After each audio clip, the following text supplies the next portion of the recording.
way. Join us in the woodlands, rattle high through the night, till the dawn is at hand.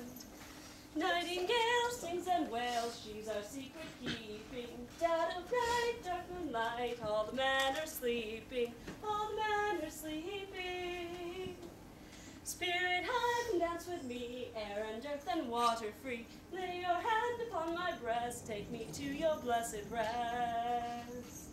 Nightingale sings and wails, she's our secret keeping. Dead of night, dark moonlight, all the men are sleeping, all the men are sleeping. Gladly join the circle dance, there's no telling what may chance. Linger while the fires die, with the sacred lover lies. Nightingale sings and wails, she's our secret keeping. Dead of night, dark moonlight, all the men are sleeping, all the men are sleeping.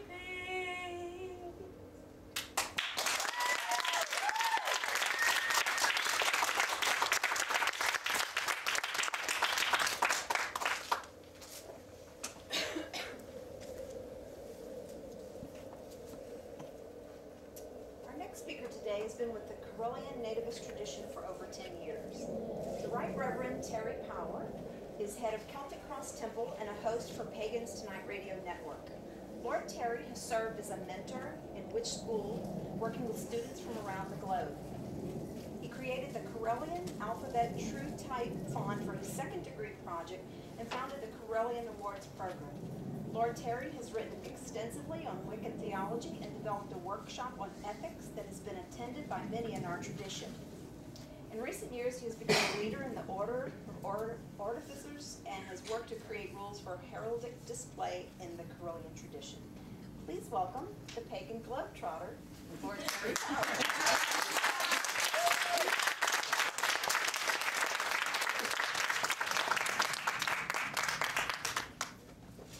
I'm just going to borrow the chair and pull it up.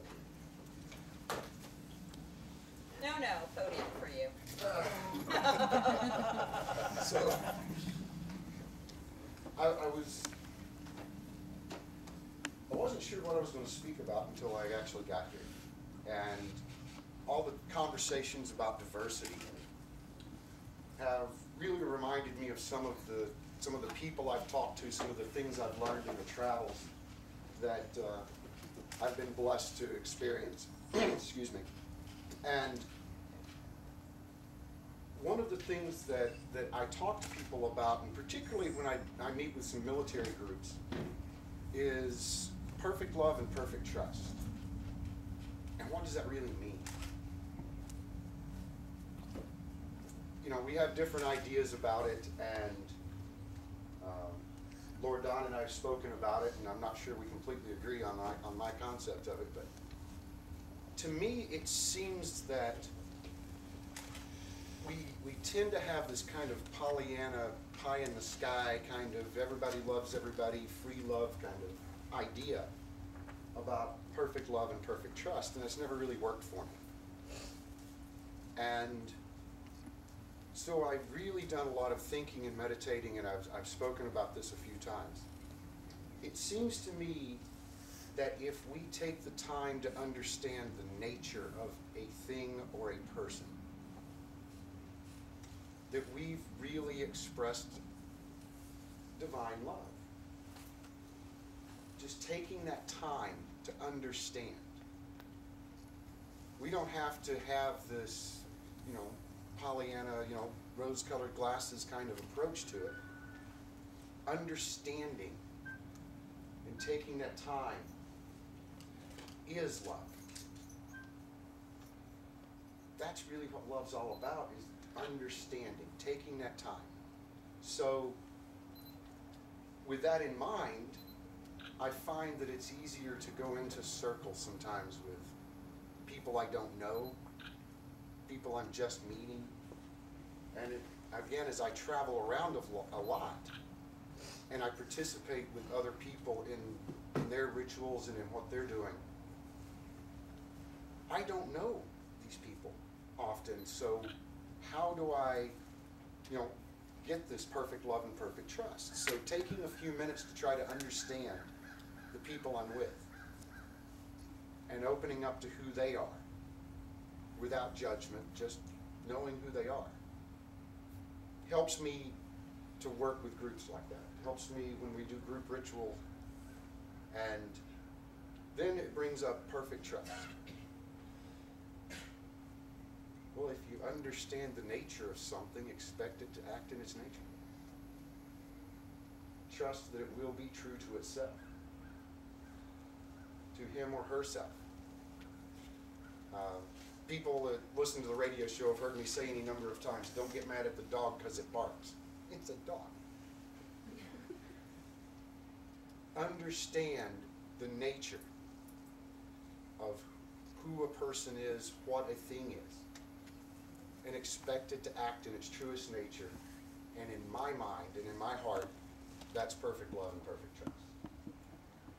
So I really don't have a whole lot more. I'm going to leave you to think on that and see where it takes you. But I hope that I've helped a little bit. Now, one other thing, completely changing the subject. The banners that you see behind us. Lord Don and I have been talking about heraldry for how many years? Quite a few.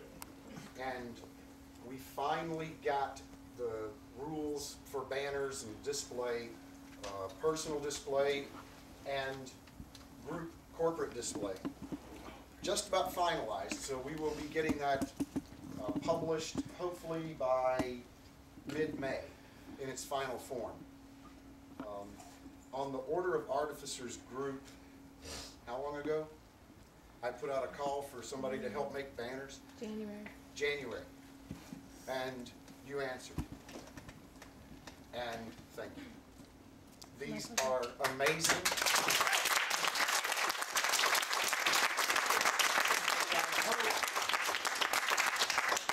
I hope that they set an example for others so that the next time we're together, we have to find room across these to fly these banners.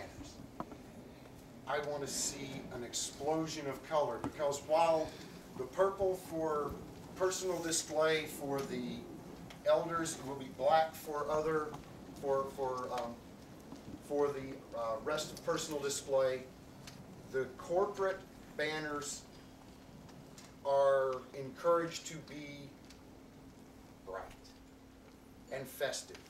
We're going to actually encourage the use of temple colors for the backgrounds so that there's this explosion of color. The same way when we're all dressed in our robes, there's this explosion of color. I want to see that around here. That's my vision for the future. That's what I want to see, is us express ourselves and have banners flying from every place they'll stand and hang. So I'm going to make mine short. I'm going to end right now. I want to say thank you to Stephanie, Mike, all of you from the temple here. This is an amazing weekend. This is a great time. And I'm just having a good time, and thank you all.